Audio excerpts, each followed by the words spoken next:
Lucena Grand Terminal. So ito may Lucena Membership Shopping Center pala dito sa kapasok nito.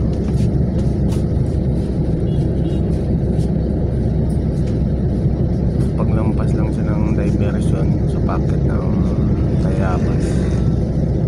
So dito yung Lucena Grand Terminal.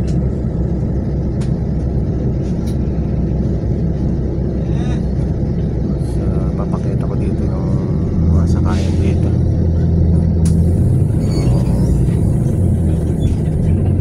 Second time ko na pumunta dito, pero dati wala pa kasi ito. Medyo matagal na.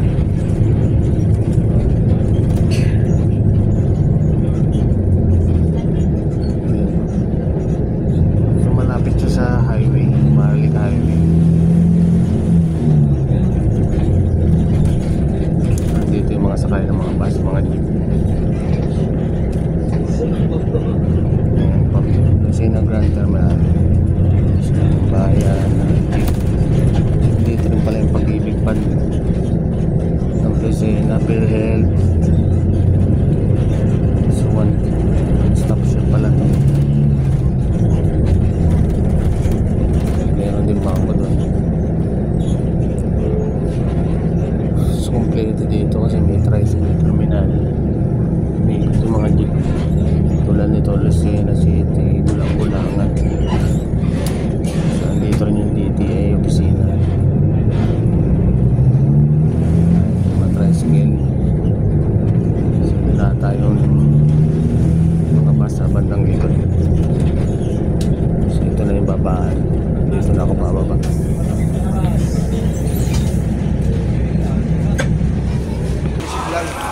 So andun yung mga van, Tero, Palapala, tsaka Balibago. So ito yung pinakababaan niya. Ito, Dalahican, Narciso. Mga van pala to. Ito yung mga van dito.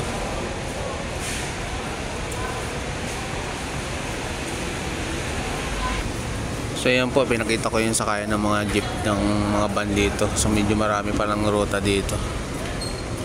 So pupunta kasi ako ng bayan. So ayan, ito po yung pila niya. Lecture lang kung aalis po agad. So yun, may SS pala dito. So one stop shop pala itong terminal na to. Isingit ko lang po, ito pala yung terminal ng Jackliner, Jamliner dito sa likod ng Grand Terminal. Pero may umiikot yung ibang bus dito, tulad nung De La Rosa Liner. So andito po yung public restroom. Ayan. And then yung admin nila. So ito po yung mga bus. So check po natin yung mga biyahe nila. So ayan po yung mga biyahe nila, Turbina, Alabang, LRT. So dadaan siya ng Magallanes. And then De La Rosa exit, Asitex, Cubao, Camias, Asitex Market, Cubao, Camias. Ayun lang yung mga biyahe dito. Sa terminal lang naman yung ganun eh. So yun. So ito yung sakayan. Papunta ng Turbina ako. So dito ako sasakay. So yun lang. Medyo maliit lang naman to.